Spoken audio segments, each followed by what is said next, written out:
আসসালামু আলাইকুম। আজকে আমি আপনাদের সাথে শেয়ার করব দেশি মুরগির মাংস রেসিপিটা। আমি যেভাবে বাসায় সবসময় রান্না করে থাকি।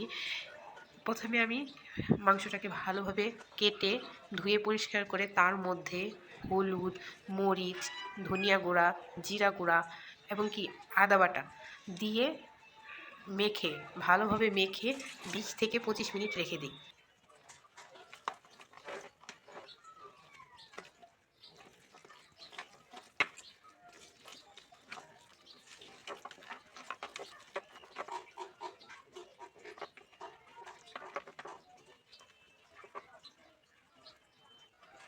20 থেকে 30 মিনিট পর চুলায় একটা হাঁড়ি বসিয়ে হাঁড়িতে ভালোভাবে গরম করে নিব। তার মধ্যে তেল দিব, তেলটাও যাতে ভালো মতো গরম হয় সেদিকে খেয়াল রাখতে হবে। তার মধ্যে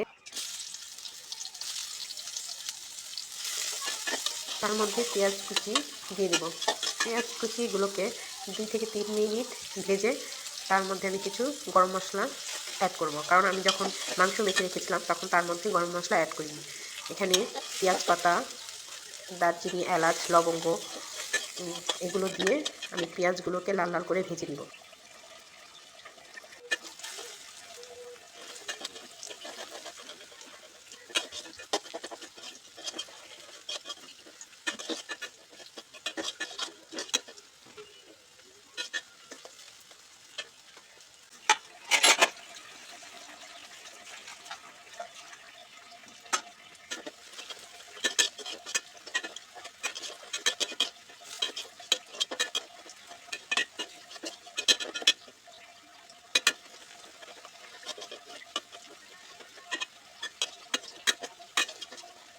পেঁয়াজগুলো লাল করে ভাজা হয়ে গিয়েছে।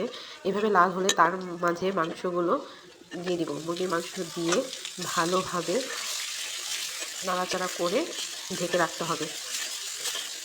এভাবে অনেকটা সময় নিয়ে মাংসগুলোকে কষিয়ে নিতে হবে।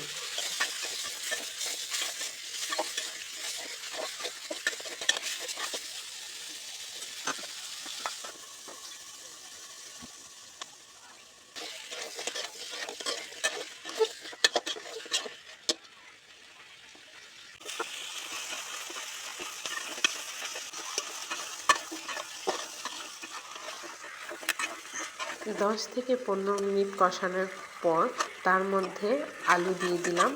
আলুগুলোকে দিয়ে আরও 10 থেকে 15 মিনিট কষিয়ে নিব। আবার ঢেকে দিলাম। ঢাকনা উঠিয়ে বারবার মাংসগুলোকে নাড়াচাড়া করে নিতে হবে, না হলে নিচে লেগে যেতে পারে।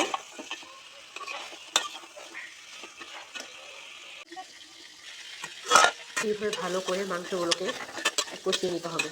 এর মাঝে আমি কিছু গরম পানি করে নিয়েছি, কারণ আমি সবসময় তরকারির মাঝে গরম পানিটা ইউজ করি।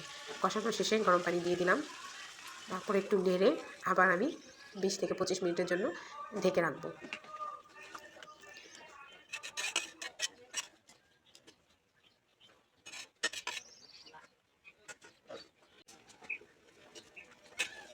বিশ থেকে 25 মিনিট পর ঢাকনা উঠিয়ে আবার নাড়াচাড়া করে দিব, দিয়ে আবার কিছুক্ষণের জন্য ঢেকে রাখবো।